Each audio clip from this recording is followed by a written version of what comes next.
দূর দূর, হঠাৎ করে কেন যে এত চুল ঝরছে বুঝতেই পারছি না। কতদিন হয়ে গেল চুল ওঠা আর থামছেই না। না, এমন হতে থাকলে তো মাথায় টাক পড়ে যাবে। না না না, আজ রাজবৈদ্যের কাছে পরামর্শ নিতে হবে। কি ব্যাপার মহারাজ, আজ আপনাকে এমন চিন্তিত দেখাচ্ছে কেন? জীবনে বড় দুঃখ গোপাল, মন মেজাজ একদম ভালো নেই। সে কি, কি হয়েছে মহারাজ? গোপাল থাকতে দুঃখ কিসের? আর বলো না, মাথার চুলগুলো আজকাল ঝড়ে পড়া পাতার মতো পটপট করে ঝরে যাচ্ছে। আমি তো জানি কেন এমন হচ্ছে, কিন্তু এখনই মুখ খুললে চলবে না। আর একটু বেশি বিপদ বাড়লে তখন মাঠে নামবো। তাই বলুন। এ তো খুব ছোট ব্যাপার, চুল ঝরলে টাক পড়বে, আর সেটা পড়া কত ভালো জানেন? কথায় আছে, যত বড় টাক তত বেশি টাকা।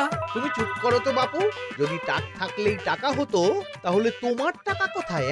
যেটা বোঝো না সেটা নিয়ে কথা বলো না। তাই না তাই, মহারাজের ঝরছে চুল, চিন্তার ভাঁজ মাথায়। গোপাল যতই চেষ্টা করুক, চিড়ে ভিজবে না কথায়। উফ, তোমরা সকলে থামো তো দেখি। ও রাজবৈদ্য, তুমি এর কিছু উপায় বলো। আগে মহারাজ, অনেক সময় দেহে ওই লৌহের পরিমাণ কমে গেলে এমন চুল ঝরে। আপনি বরং পালং শাক, ওই কিশমিশ, কলা ও আরো কিছু ফল আমি বলে দিচ্ছি, সেগুলো বেশি করে খান। আচ্ছা আচ্ছা আচ্ছা, তবে তাই করে দেখি।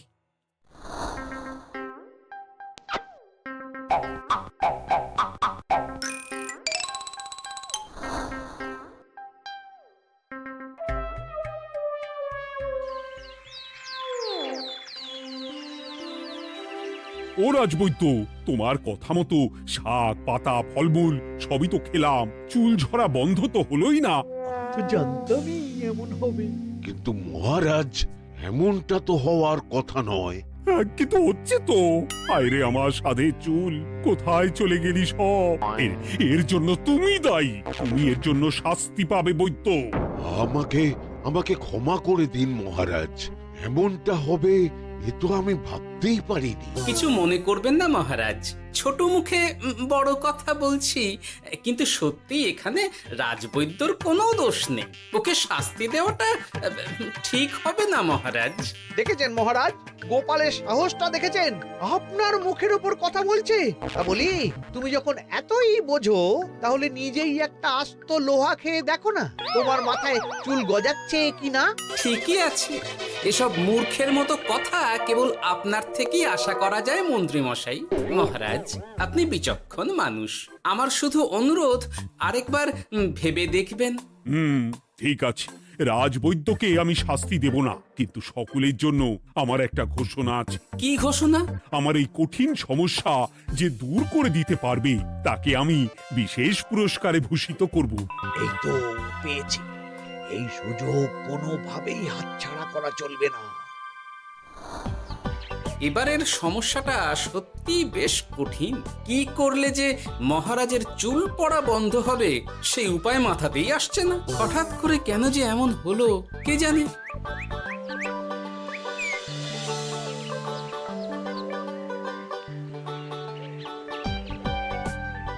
ও মা, তুমি এসে গেছো? একটু বসো, আমি তেলটা মেখেই হাত ধুয়ে খাবারটা বাড়ছি। হ্যাঁ, সে ঠিক আছে, কিন্তু তুমি কিসের তেল মাখছো এটা? কি আবার মাথার চুলের তেল?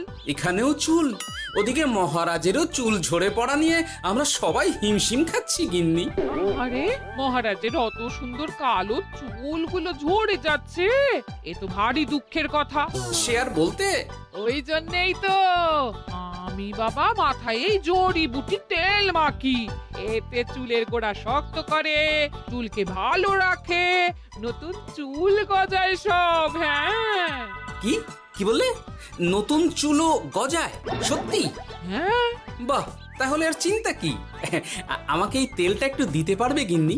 মহারাজকে দিয়ে আসি। উনি বলেছেন যে ওনার সমস্যা দূর করতে পারবে তাকে উনি পুরস্কার দেবেন। ওমা, এই তাই নাকি?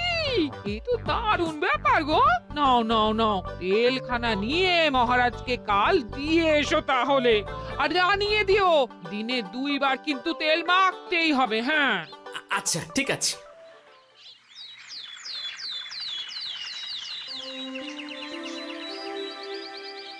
কোনো উপায় খুঁজে পেলে তোমরা? আগে মহারাজ, আমি আপনার জন্য নকল চুল বানিয়ে এনেছি। যতদিন আপনার চুল পড়া বন্ধ না হচ্ছে ততদিন আপনি এটা পরে ব্যবহার করতে পারেন। সে তো বুঝলাম, কিন্তু নকল চুল তো আর আসল চুলে জায়গা নিতে পারবে না বিজ্ঞানী। আসল চুলের কথা ভেবে আমি আপনার জন্য কেশুত্তে পাতা এনেছি মহারাজ। আচ্ছা বেশ। তা গোপাল, খুব তো আগের দিন বকবক করছিলে, তুমি কি এনেছো শুনি? সেটা যথাসময়ে দেখতে পেয়ে যাবেন মন্ত্রী মশাই। এটা জড়িবুটি তেল মহারাজ। আমি এটা আপনার জন্য এনেছি। এতে নতুন চুল গজায় আর চুলের স্বাস্থ্যও ভালো হয়। আমার গিন্নিও ব্যবহার করে এটি, তবে দিনে 2 বার করে মাখতে হবে, তাহলেই ভালো ফল পাবেন মহারাজ। বাবা, তাহলে তুমি কেন মাখো না? আচ্ছা, আপনার সমস্যাটা ঠিক কোথায় বলুন তো মন্ত্রী মশাই? মহারাজের জন্য কিছু আনলেও কথা শোনান, না আনলেও কথা শোনান। সত্যি তো মন্ত্রী, কেন তুমি সব সময় গোপালের পিছনে পড়ে থাকো বলো তো? এরা তো তাও সবাই কিছু না কিছু আমার কথা চিন্তা করে এনেছে, তুমি তো সেটাও করনি। না, আসলে মহারাজ, আমিও ভাবছিলাম আপনার কথা, কিন্তু থাক, বুঝেছি। আহ, দারুণ। তেলের গন্ধটাও খুব সুন্দর। গোপাল, তোমায় অনেক ধন্যবাদ। আশা করছি ব্যবহার করলে খুব ভালো ফল দেবে। একদম দেবেই মহারাজ। দূর বাবা, ভেবেছিলাম এক হলো আর এক। কোথা দিয়ে যে গোপালটা মাঝখান দিয়ে এসে নাক গলিয়ে ঢুকে পড়ে, খুব শক্ত পুরস্কার নেওয়ার। দেখাচ্ছি মজা।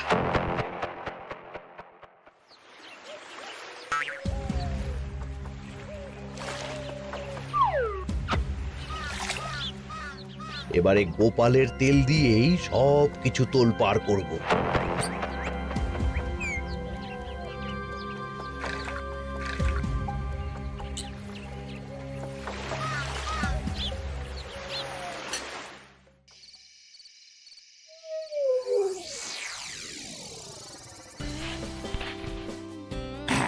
ব্যাস, হয়ে গেল 2 বার মাখা। গোপাল বলেছিল এতেই ভালো ফল পাব, কিন্তু এখন মাখার পর মাথাটা কেমন জ্বালা জ্বালা করছে মনে হচ্ছে। হয়তো নতুন চুল গজাবে বলে এমন হচ্ছে। কাল সকালে বোঝা যাবে। এতক্ষণে বোধহয় ছোট ছোট চুল গজিয়েই গেছে।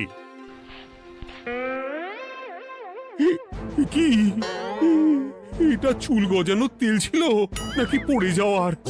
হে ভগবান, যেটুকু বাকি ছিল সেটাও ঝরে পড়ে টাক পড়েই গেল। হ্যাঁ, গোপালই হলো যত নষ্টের গোড়া। আজ আসুক সভায়।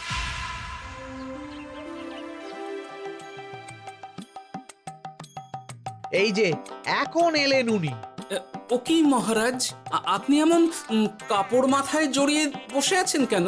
তুমি আর এমন প্রশ্ন জিজ্ঞাসা করো না গোপাল, তোমার দয়াতেই মহারাজের এমন অবস্থা। মানে?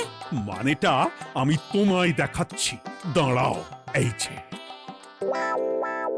গোপালের দেওয়া তেল মেখেই আমার এমন হয়েছে, আর তার জন্য আমি তোমাকে কোনোদিনও ক্ষমা করব না গোপাল। বিশ্বাস করুন মহারাজ, আমার গিন্নিও মাখে এই তেল, কিন্তু এমন কিছু তো এখনো পর্যন্ত ঘটেনি। আমি আর কিচ্ছু শুনতে চাই না। আমার মাথা ভর্তি চুল আমি ফেরত চাই। যতদিন না আমার মাথার সব চুল ফিরে আসছে ততদিন আমি তোমার মুখও দেখতে চাই না। মহারাজ, আপনার কোনো চিন্তা নেই, আমি তো আছি। এবার এই সমস্যার একটা সমাধান আমি করেই ছাড়বো। কি ব্যাপার, মন্ত্রী মশাই এত লাফাচ্ছে কেন? এসবের পেছনে আবার ওনার হাত নেই তো? না, ব্যাপারটা পরে দেখতে হচ্ছে।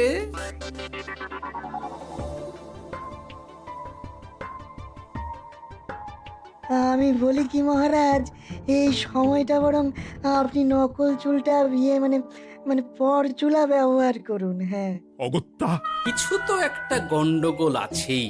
গিন্নিও তো রোজ মাথায় তেল মাখে, কই এমন তো হয় না। মন্ত্রী যদি কিছু করেও থাকে তাহলেও হাতে নাতে ধরবো কিভাবে? ও কি গো গোপাল দাদু, এখন এই সময় তুমি রাজসভা ছেড়ে এখানে? তোদের দাদু আর রাজসভায় যাবে না রে? কি বলছো গো? কেন? আর কেন, বিনা দোষে এমন শাস্তি। তোমায় শাস্তি দিয়েছে, তুমি শুধু বলো কে তোমার সাথে কি করেছে, বাকিটা আমরা বুঝে নিচ্ছি। আচ্ছা বলছি, কৃষ্ণনগরের মন্ত্রী মশাইয়ের বাড়িটা কোন দিকে একটু বলতে পারবেন? কৃষ্ণনগরে নতুন নাকি? আগে তো আপনাকে কখনো দেখেছি বলে মনে পড়ছে না। হ্যাঁ, আমি এখানে থাকি না, আমি এখানে আমার কাজে এসেছি, তাই মন্ত্রী মশাইয়ের বাড়ির ঠিকানাটা যদি একটু বলে দেন। নিশ্চয়ই, এ পথ দিয়ে সোজা চলে যান, তারপর কিছুটা ডান দিকে গেলেই পেয়ে যাবেন। আচ্ছা, অনেক ধন্যবাদ। ভিন গাঁয়ের লোক মন্ত্রী মশাইয়ের বাড়িতে? ব্যাপারটা বেশ সন্দেহজনক লাগছে।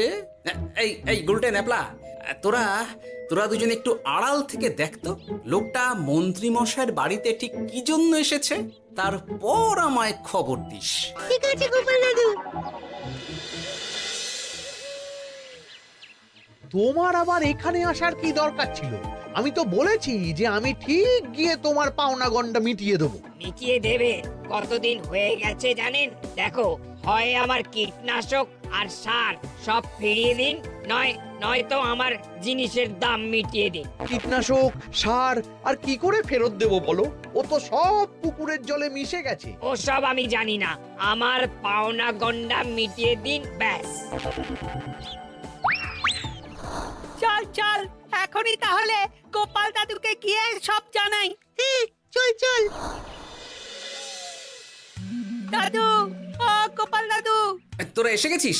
আয় আয় আয় আয় আয়। মন্ত্রী মশাইয়ের মুখ থেকে অনেক খবর পেলাম। তাই নাকি? কি শুনি? মন্ত্রী মশাই ওই লোকটার কাছ থেকে অনেক কীটনাশক সার নিয়েছে, কিন্তু এখনো জিনিসের দাম মেটায়নি।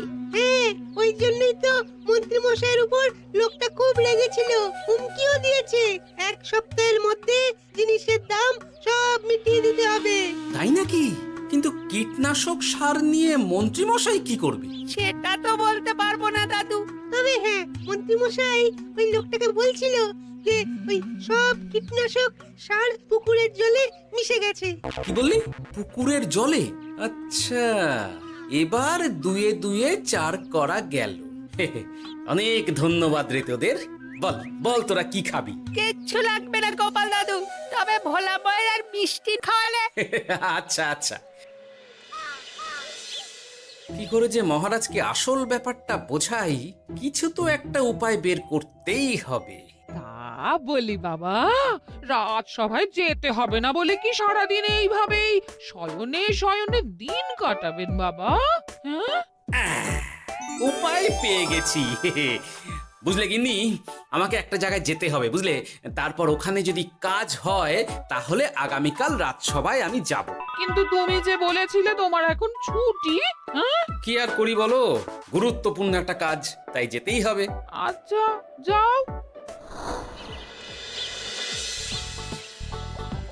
ওই গো বিজ্ঞানী, আরে গোপাল যে, বলো। এই এই যে বিজ্ঞানী, একটা বিশেষ দরকারে তোমার কাছে এলাম, বুঝলে? হ্যাঁ, বলোই না।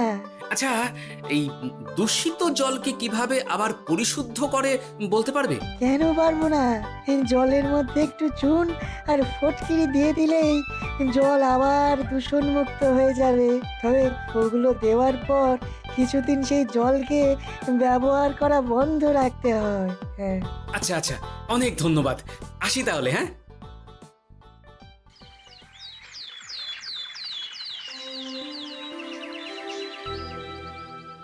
ছায়া পড়েছে, ছায়া পড়েছে।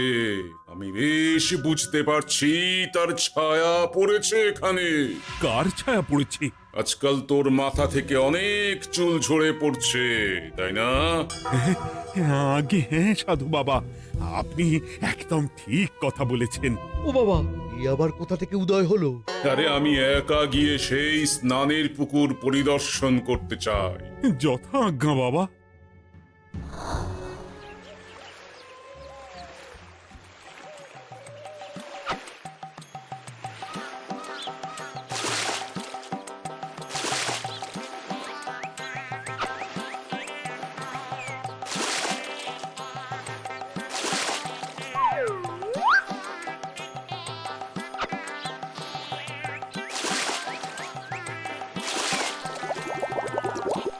যাক বাবা, মোটামুটি সপ্তাহখানেক এভাবে থাকলেই পুকুরের জল আবার আগের মতো পরিষ্কার হয়ে যাবে। এবার শুধু মহারাজকে একটু বুঝিয়ে বললেই হয়ে যাবে।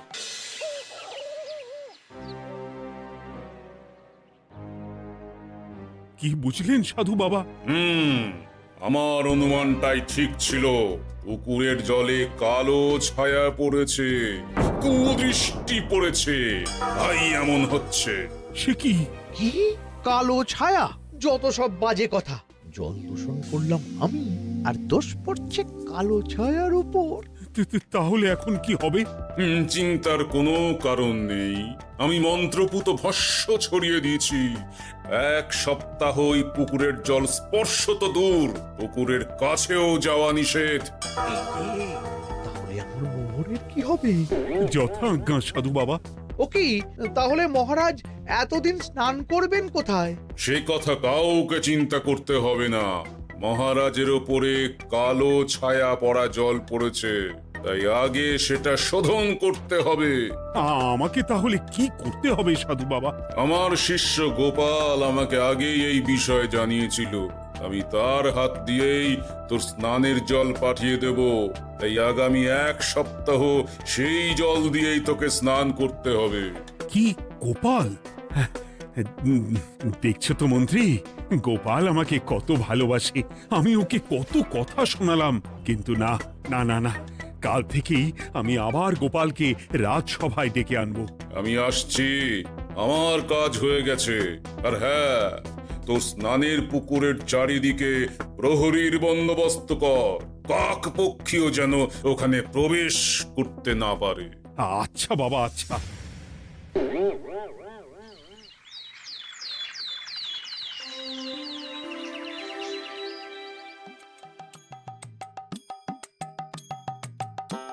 গোপাল, তোমাকে আবার এখানে দেখতে পেয়ে আমার খুব ভালো লাগছে। তোমার গুরুদেব গতকাল এসেছিলেন, কিছু মনে করো না। না বুঝেই তোমাকে অনেক কথা শুনিয়েছি। না মহারাজ, আমি জানি আপনি আমাকে খুব ভালোবাসেন, তাই আমি কিছু মনে করিনি মহারাজ। এই নিন, আমি আপনার স্নানের জল এনেছি। হ্যাঁ হ্যাঁ হ্যাঁ, দাও দাও দাও।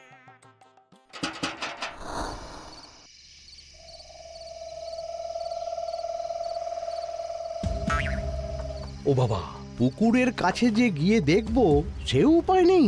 চারপাশে প্রহরীতে ভর্তি। তাহলে কি সত্যি সত্যি কালো ছায়া পড়েছে? ভালোই হলো, পাওনাদারকে বলে দেবো কীটনাশকটা জালি ছিল। হি হি।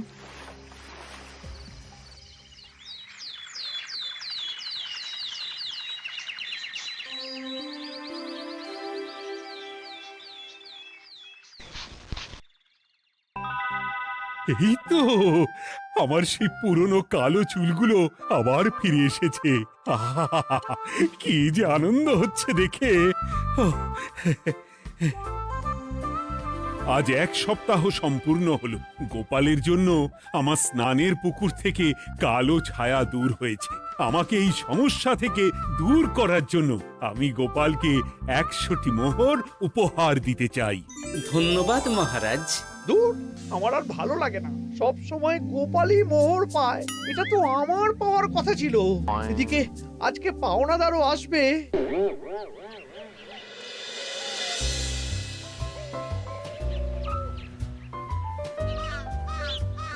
গোপাল দাদু, ওই লোকটা এসে গেছে। আচ্ছা, আসছি।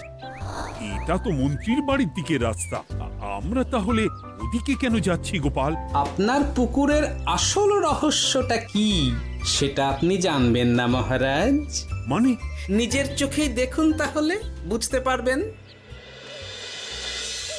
আর একটু সময় দাও আমায় ভাই, এমনিতেও তোমার কীটনাশক কোনো কাজের নয়। কি এখন এসব কথা? আর একদিনও সময় দিতে পারছি না। একটু বোঝো, একটু। সব আমি মহারাজের পুকুরের জলে মিশিয়ে দিয়েছি। মন্ত্রী, তুমি তাহলে সেই কালো ছায়া? মহারাজ, আপনার পর্দা ফাঁস হয়ে গেছে মন্ত্রী মশাই। তুমি তাহলে সবটা জানতে? একদম প্রথম থেকে।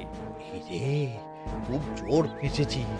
এদিকে পাওনা আর ওদিকে মহারাজ, এখান থেকে কেটে পড়তে হবে। ই! গন্ডগোল করে আবার পালানো হচ্ছে তবে রে। বলো, কেন করেছিলে?